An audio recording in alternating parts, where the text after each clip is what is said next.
Well, now in the old days, in one-room schoolhouses, I was an artist in residence in West Virginia, and there was one-room schoolhouse left, and there were a couple of three-roomers, and they were wonderful places because they were community buildings,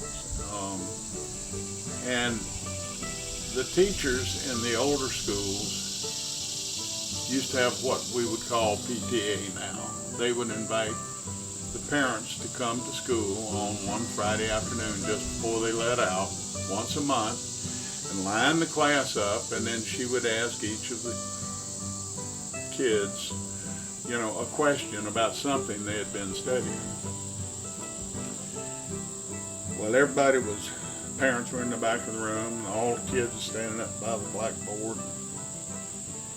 She said, "George, could you tell us the difference between prose and poetry?" Well, George was one of them great big country boys.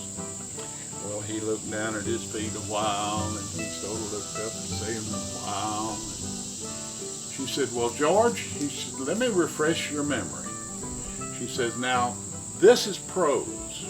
There was an old woman who lived in a very nice house on the top of the hill." "Yes, ma'am."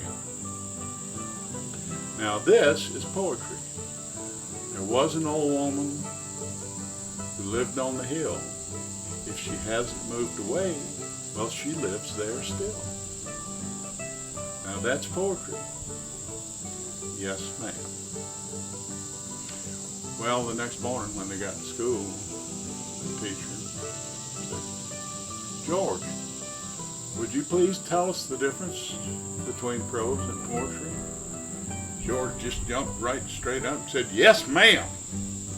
She said, "There was an old lady that lived by a well, and when she died, she went to," and he looked at her and said, "Miss Simmons, do you want prose or poetry?"